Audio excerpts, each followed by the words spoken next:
नमस्कार, आप देख रहे हैं खबर उत्तर प्रदेश। मैं हूं आपके साथ तन्वी। रुक करते हैं खबरों का, लेकिन उससे पहले नजर डालते हैं इस वक्त की हेडलाइंस पर।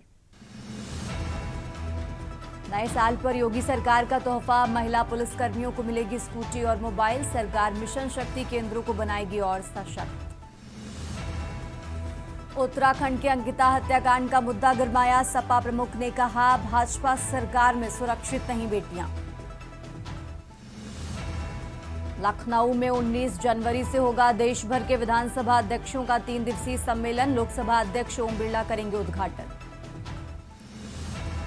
नए साल में एनर्जी सेक्टर में होंगे 3 बड़े फैसले। उत्तर प्रदेश में बिजली कंपनियों के निजीकरण पर होगा फैसला। लाइट कनेक्शन सामग्री की दरें होंगी निर्धारित। 2 जनवरी से शुरू होगी यूपी नीट पीजी के तीसरे राउंड की काउंसलिंग। 13 से 17 जनवरी तक ले सकेंगे एडमिशन। ठंड की वजह से मदरसों में 1 से 10 जनवरी तक छुट्टी। मदरसा बोर्ड ने जारी किया 2026 की छुट्टियों का कैलेंडर। आप देख रहे हैं के न्यूज, खबरों का सारथी। और अब रुक करते हैं खबरों का। औरैया जनपद की सुरक्षा व्यवस्था को और ज्यादा चाक चौबंद बनाने और कानून व्यवस्था को मजबूती देने के उद्देश्य से औरैया पुलिस अधीक्षक अभिषेक वर्मा ने प्रशासनिक फेरबदल किया है। एसपी ने जिले में तबादला एक्सप्रेस चलाते हुए 2 प्रमुख थाना प्रभारियों की जिम्मेदारी में आपसी बदलाव किया है। जारी किए गए आदेश के अनुसार जिले के 2 महत्वपूर्ण थानों में प्रभारियों की अदला बदली की गई।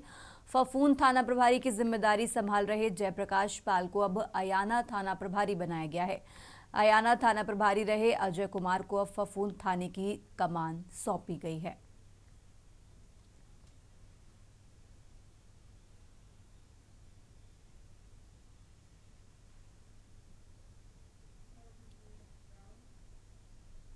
और अब खबर कानपुर से है, जहां वरिष्ठ पत्रकार दिवंगत विष्णु त्रिपाठी का भैरव घाट पर अंतिम संस्कार हुआ। इससे पहले उनके निजी आवास से शव यात्रा भैरव घाट के लिए रवाना हुई, जिसमें परिजनों व मोहल्ले वासियों के अलावा मीडिया कर्मियों की भी मौजूदगी रही। दोपहर के समय दिवंगत वरिष्ठ पत्रकार के बड़े बेटे अमित त्रिपाठी ने उन्हें मुखाग्नि दी। अंतिम संस्कार में सांसद रमेश अवस्थी व विधायक सुरेंद्र बैथानी सहित कई प्रमुख अखबारों के संपादक, अन्य जनप्रतिनिधि, पत्रकार व एक्टिविस्ट सहित बड़ी संख्या में उनके चाहने वाले लोग मौजूद रहे। बता दें कि विष्णु त्रिपाठी का सोमवार दोपहर 1 बजे निजी अस्पताल के आईसीयू में निधन हो गया। वो पिछले 16 दिनों से मौत से संघर्ष कर रहे थे। पत्रकारों और लोकहित के लिए आजीवन संघर्षरत रहे विष्णु त्रिपाठी ने कई समाचार पत्रों में संपादकीय दायित्वों को निर्वहन किया। पत्रकारिता की शुरुआत इन्होंने नॉर्दर्न इंडिया पत्रकारिता से की और इसके बाद उन्होंने दैनिक विश्वमित्र और दैनिक और जागरण में भी बतौर साहित्य संपादक काम किया है। स्वतंत्र भारत और अमर उजाला में भी संपादकीय दायित्व संभाले। Vishnu Tripathi UP working journalist union के प्रदेश अध्यक्ष, कानपुर प्रेस क्लब के 3 बार अध्यक्ष और उत्तर प्रदेश राज्य प्रेस मान्यता समिति के 3 बार सदस्य रहे। इसके साथ ही वो माखनलाल चतुर्वेदी राष्ट्रीय पत्रकारिता विश्वविद्यालय के बोर्ड ऑफ गार्ड्स भी रहे हैं। कानपुर विश्वविद्यालय के पत्रकारिता संकाय की पाठ्यक्रम समिति के सदस्य रहे। वे भारतीय विद्या भवन के कानपुर केंद्र के कार्यकारी निदेशक रहे और उन्होंने पत्रकारिता शिक्षण का काम भी किया है। स्वर्गीय विष्णु त्रिपाठी जी को के न्यूज़ परिवार की तरफ से भावभीनी श्रद्धांजलि।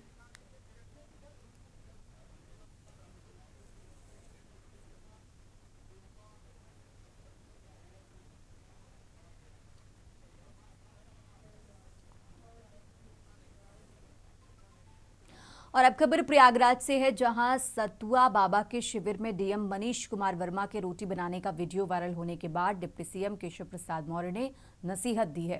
उन्होंने कहा कि मेले की व्यवस्थाओं के प्रति जिम्मेदारों को ध्यान देना चाहिए, जिससे मेला पहुंचने वाले संत महात्माओं के सहित अन्य सामान्य श्रद्धालुओं को सुविधाएं मुहैया कराई जा सके। डिप्टी सीएम की टिप्पणी सोशल मीडिया पर खूब वायरल हो रही है। साथ ही ये टिप्पणी राजनीतिक व प्रशासनिक हलकों में जबरदस्त चर्चा का विषय बनी हुई है। हालांकि ये न्यूज इस वीडियो की पुष्टि नहीं करता है।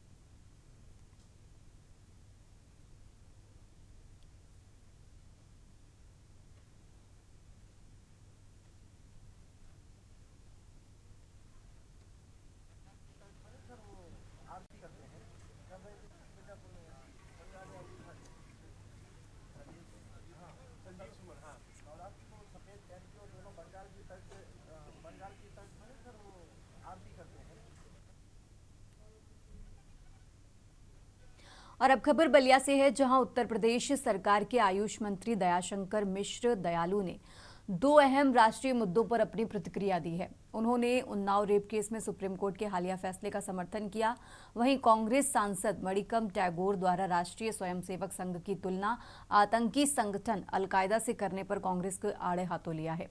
दिल्ली हाईकोर्ट के फैसले को सुप्रीम कोर्ट द्वारा रद्द किए जाने के सवाल पर मंत्री दयाशंकर मिश्र ने कहा कि देश की न्याय व्यवस्था पर सभी को अटूट विश्वास है। कानून अपना काम करता है। मुझे लगता है कि हर फैसला सर्वमान्य है और सब लोग इसे स्वीकार करेंगे। सुप्रीम कोर्ट ने इस मामले में अच्छा फैसला लिया है। कांग्रेस सांसद मणिकम टैगोर द्वारा आरएसएस की तुलना अलकायदा से किए जाने पर मंत्री दयालु ने तीखी प्रतिक्रिया व्यक्त की।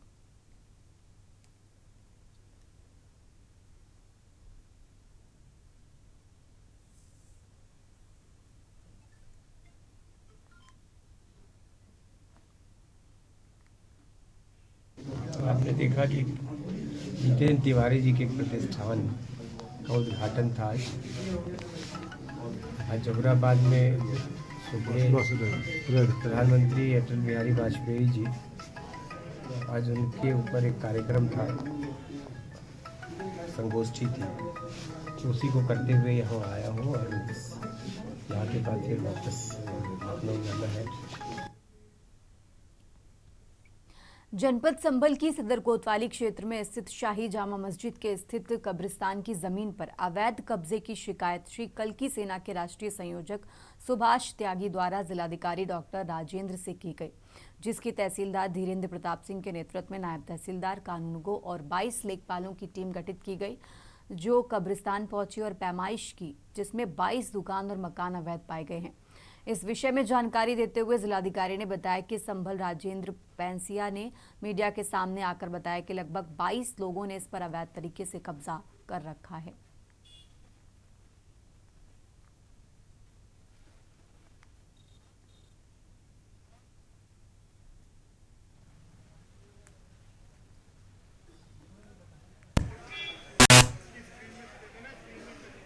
पूर्व में एक मौखिक शिकायत आई थी, उसके बाद एक लिखित शिकायत आई और उसके आधार पे आज हमने जो राजस्व ग्राम कोर्ट है, जो विवादित स्थल के बिल्कुल सटा हुआ है, वो 32/2 गाटा संख्या है और कुल 4780 वर्ग मीटर के अंदर है और इसी के पैमाइश आज की गई है और उस जगह पे 100% कब्रिस्तान ही है और कुल 22 जो मकानों को और दुकानों को चिन्हित किया गया है जिनके कब्जे पाए गए।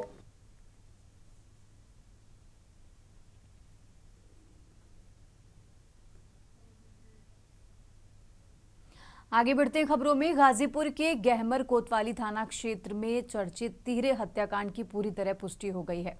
इस मामले में लापता चल रहे तीसरे युवक अंकित सिंह का शव भी उसी पोखरी में बरामद कर लिया गया है, जहां पहले उसके साथी विक्की और सौरभ के शव मिले थे। तीनों शवों की बरामदगी के पास ये साफ हो गया है कि तीनों युवकों की निर्मम हत्या कर शवों को पोखरी में फेंका गया। पुलिस के अनुसार ये घटना 24 दिसंबर की रात जन्मदिन की पार्टी से लौटते समय हुई, जब गांव के ही दो गुटों के बीच पुरानी रंजिश और आपसी वर्चस्व को लेकर विवाद हुआ। विवाद इतना बढ़ गया कि वो हिंसक झड़प में बदल गया और तीनों युवकों की हत्या कर दी गई।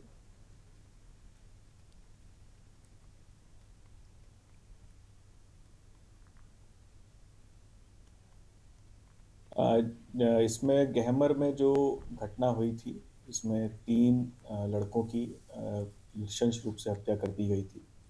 पूर्व में रंजिश के कारण लगभग सेम ही उम्र के लड़के थे, उनके कारण ये घटना को अंजाम दिया गया था। इस घटना में 2 शव पूर्व में बरामद किए जा चुके थे, इसमें विक्की और सौरभ का शव था।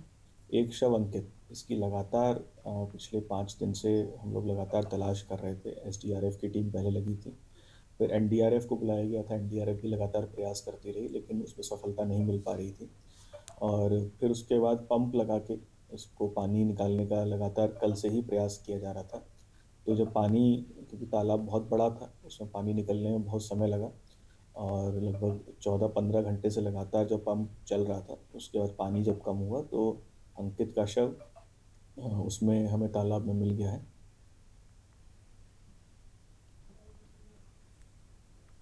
और अब खबर हरदोई से है, जहां हरदोई जनपद की शहर कोतवाली पुलिस ने कैसे गिरोह का पर्दाफाश किया जो कानून की आंखों में धूल झोंककर अपराधियों को जेल से बाहर निकालने का काला कारोबार कर रहा था। पुलिस ने न्यायालय में फर्जी दस्तावेज पेश कर पेशेवर जमानतदार बनाने वाले 6 शातिर आरोपियों को गिरफ्तार करने में बड़ी सफलता हासिल की है। ये गिरोह इतना शातिर है कि बेगुनाह और अनजान लोगों के सरकारी दस्तावेजों का दुरुपयोग करता है। पकड़े गए आरोपी दूसरों के भू राजस्व अभिलेखों और पहचान पत्रों को हासिल करते थे और फिर उन पर अपनी फोटो चिपकाकर फर्जी आधार कार्ड तैयार करते थे।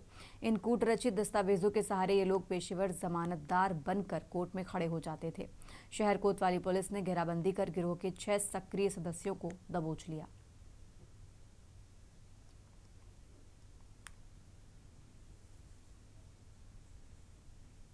देखिए, थाना कोतवाली पुलिस स्वाट और सर्विलांस टीम एवं एसओजी टीम द्वारा गंभीर अपराधों में जेल से निवृत्त अभियुक्तों की माननीय न्यायालय में पेशेवर जमानतदार को जो ये लोग गलत तरीके से टेम्पर्ड करके आधार कार्ड और दस्तावेज को टेम्परिंग करके जमानत लेते थे, उनको गिरफ्तार किया गया। अभियुक्त 6 हैं, जिनमें से एक अभियुक्त ने 13 मुकदमों में जमानत ली है, एक ने दो में इसी तरह से कई कतिपय मुकदमों में इन्होंने जमानत ली है। उल्लेखनीय है कि इन्होंने जो भू राजस्व के अभिलेख लगाते थे वो भी टेम्पर्ड रहते थे, आधार कार्ड भी टेम्पर्ड है जिसमें अपनी फ़ोटो लगा दी है। किसी अन्य व्यक्ति के दस्तावेज होते थे लेकिन फ़ोटो इनकी रहती थी। सुल्तानपुर में धनपतगंज बाजार से नौगावा तीरपुल को जोड़ने वाला मुख्य मार्ग वर्षों से जर्जर स्थिति में है। इस बदहाली से त्रस्त ग्रामीणों ने पूर्व ब्लॉक प्रमुख यशभद्र सिंह उर्फ मोनू के नेतृत्व में जिलाधिकारी को ज्ञापन सौंपा है। उन्होंने मार्ग के शीघ्र निर्माण की मांग की है। यशभद्र सिंह ने बताया कि लगभग 7 किलोमीटर लंबा ये मार्ग पिछले 4 सालों से खराब है। ये सड़क धनपतगंज और कुड़वार ब्लॉक को जोड़ती है। जर्जर सड़क के कारण बच्चों को रोज कीचड़ और गंदगी से होकर गुजरना पड़ता है। ये मार्ग प्रधानमंत्री सड़क योजना के तहत स्वीकृत हुआ था, लेकिन ग्रामीण अभियंत्रण विभाग ने इसका निर्माण अधूरा छोड़ दिया। इससे सड़क पूरी तरह क्षतिग्रस्त हो गई है, जिससे स्कूली बच्चों, मरीजों और आम नागरिकों को आवागमन में भारी परेशानी का सामना करना पड़ रहा है।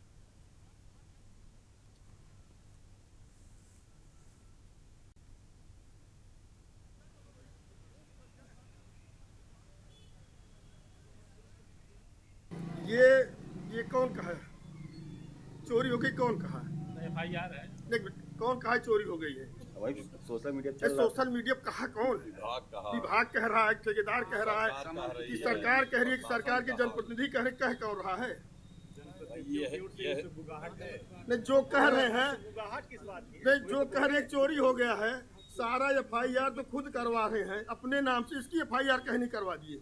नौगुआती सड़क जो RED द्वारा स्वीकृत है 10 करोड़ रुपए की लागत से 2024 में कार्य समाप्त अवधि खत्म हो गई, आज तक सड़क बनी नहीं।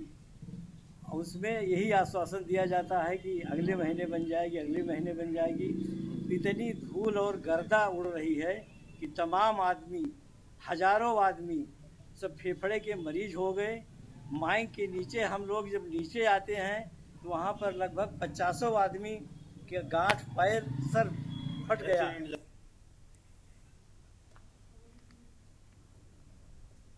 और अब खबर औरैया से है, जहां सदर तहसील परिसर पहुंचे उत्तर प्रदेश उद्योग व्यापार मंडल के पदाधिकारियों ने मुख्यमंत्री को संबोधित ज्ञापन की प्रति SDM सदर को सौंपी है। प्रांतीय नेतृत्व के निर्देश पर सौंपे गए ज्ञापन में एकल फिटनेस सेंटर वाले जिलों में मनमानी का आरोप लगाया, साथ ही निजी फिटनेस सेंटर खोलने के सरकार के फैसले की सराहना भी की है। संगठन के जिलाध्यक्ष राजेश वाजपेयी बबलू ने सभी तीनों जिलों में 3-3 निजी फिटनेस सेंटर खोलने की मांग उठाते हुए दावा किया कि प्रतिस्पर्धा बढ़ने से परिवहन कारोबार से जुड़े व्यापारियों का उत्पीड़न रुकेगा। फिटनेस सेंटरों की निगरानी के लिए प्रशासन व व्यापारियों की संयुक्त समिति गठन की करने की मांग पर भी जोर दिया गया।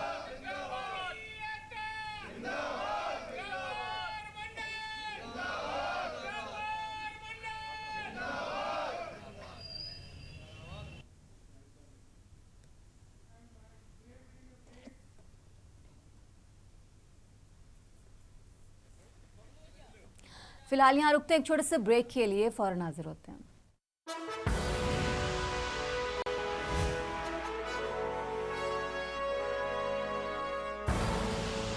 आप देख रहे हैं के न्यूज, खबरों का सारथी। ब्रेक से वापस आ चुके हैं, रुक करते हैं खबरों का। बाराबंकी जनपद की स्वाट सर्विलांस, साइबर और कोतवाली नगर पुलिस की संयुक्त टीम ने डिजिटल अपराध की दुनिया में अब तक का सबसे बड़ा प्रहार किया है। पुलिस ने एक संगठित अंतर्राज्यीय साइबर गिरोह के 8 सदस्यों को गिरफ्तार किया है, जो कॉल सेंटर चलाकर देश के अलग अलग राज्यों में लोगों की गाढ़ी कमाई लूट रहे थे। पकड़े गए ये 8 शातिर अपराधी बेहद शातिर हैं और इनका नेटवर्क काफी फैला हुआ है। पुलिस की गिरफ्त में आए आरोपी उत्तर प्रदेश के अयोध्या, बागपत, लखनऊ और बाराबंकी के अलावा उत्तराखंड के निवासी हैं।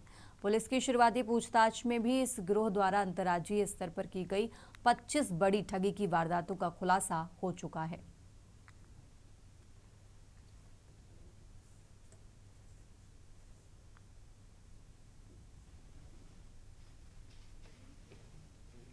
कराना है आज थाना कोतवाली और हमारे साइबर सेल, हमारी सर्विलांस और स्वाट टीम ने एक अंतर्राज्यीय साइबर ठगी का जो गैंग है उसको वर्कआउट किया है। इसमें हम लोगों ने 8 लोगों को अरेस्ट किया है, जो विभिन्न जनपदों के रहने वाले हैं। अयोध्या, बाराबंकी, लखनऊ और बागपत के जो व्यक्ति हैं ये अरेस्ट हुए हैं। इनके और भी साथीगण हैं जिनकी हम लोग अभी उसमें इन्वेस्टिगेट कर रहे हैं, उनको भी आगे जाके अरेस्ट किया जाएगा। आज जो लोग गिरफ्तार हुए हैं वो दीपक तिवारी, अंकित कटारिया, विपिन वर्मा, अब्दुल रिजवान, मोहम्मद अफजल, आदर्श राज और इमरान सलीम, और एक महिला और हैं जो उनके साथी थी। उन लोगों को हम लोगों ने अरेस्ट किया है। आगे बढ़ते खबरों में, सीतापुर के हरगांव थाना क्षेत्र स्थित गौरीशंकर अस्पताल में एक महिला की मौत हो गई। परिजनों ने अस्पताल प्रबंधन पर इलाज में लापरवाही का आरोप लगाया है। मृतका की पहचान हरगांव क्षेत्र के कैमा गांव निवासी चंदा के रूप में हुई है। उन्हें डिलीवरी के दौरान गौरीशंकर अस्पताल में भर्ती कराया गया था। परिजनों के अनुसार डिलीवरी के दौरान महिला की हालत बिगड़ने लगी और अस्पताल ने कई घंटों तक उसे अपने पास रखा और जब स्थिति गंभीर हो गई तब उसे रेफर किया। रेफर किए जाने के बाद इलाज के दौरान महिला की मौत हो गई और घटना के बाद स्वास्थ्य विभाग में हड़कंप मच गया। स्वास्थ्य विभाग की टीम ने मौके पर पहुंचकर जांच की और जांच में पाया गया कि अस्पताल वैध दस्तावेज नहीं दिखा पाया। सामुदायिक स्वास्थ्य केंद्र अधीक्षक ने अस्पताल को नोटिस जारी कर 3 दिन के भीतर जवाब मांगा है।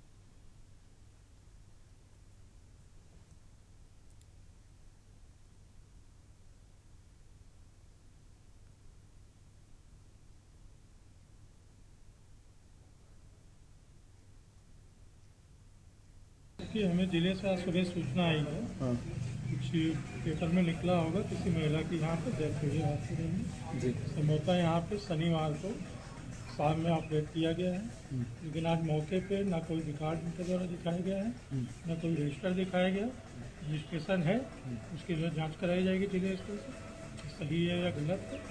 और इसमें जो है इनके पास कोई भी जो है ऑपरेशन की सुविधा नहीं है, ना मौके पे कोई डॉक्टर है क्वालिफाइड। एक डॉक्टर यूनानी डॉक्टर हैं, इस मौके पे वही मिले हैं। केवल 2 लोगों का स्टाफ है।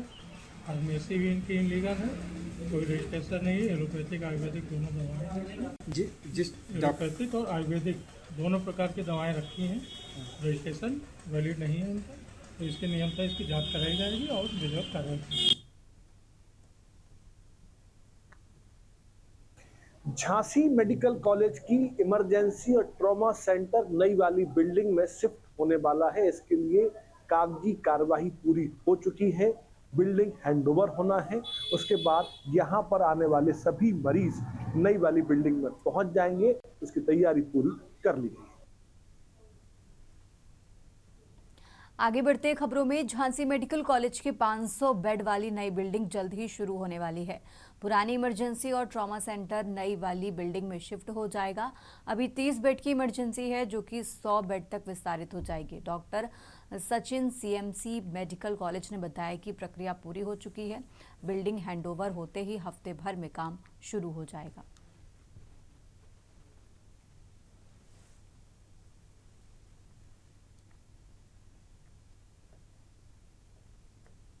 झांसी में जो 500 बेड की नई बिल्डिंग है, इसका हैंडओवर हमारा बस 1-2 दिन में ही, किसी भी दिन होने वाला है।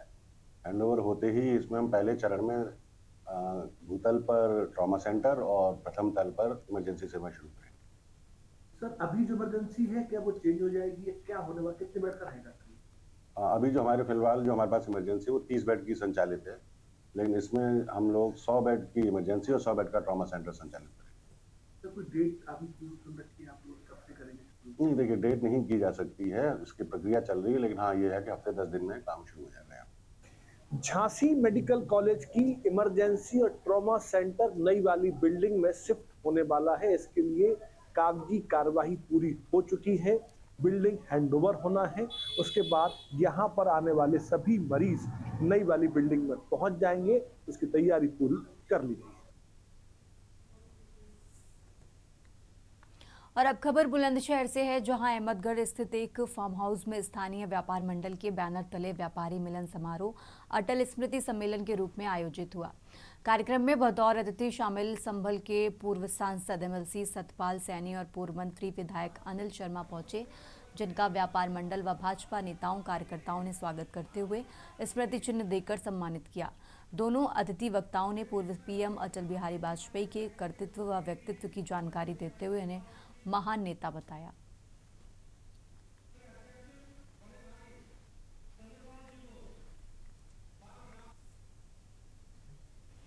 इन्हीं के साथ में मैं अपने मंडल के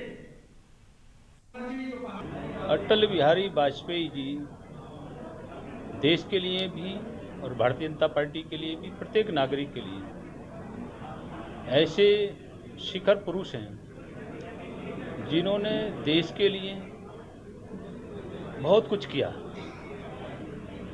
बहुत कुछ दिया। अटल जी का इतना विराट व्यक्तित्व था।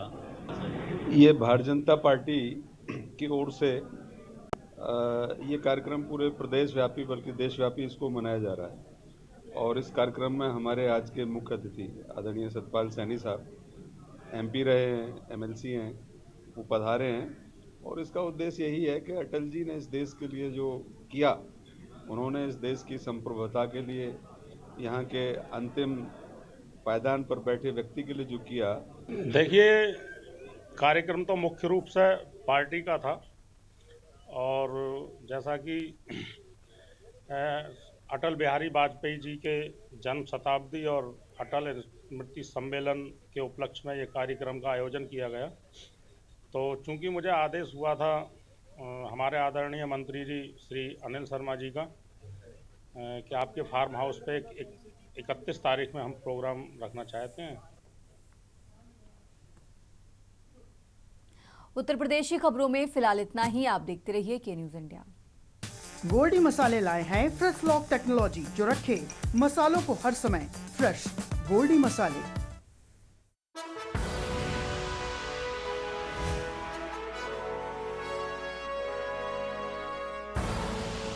आप देख रहे हैं के न्यूज़, खबरों का सारथी।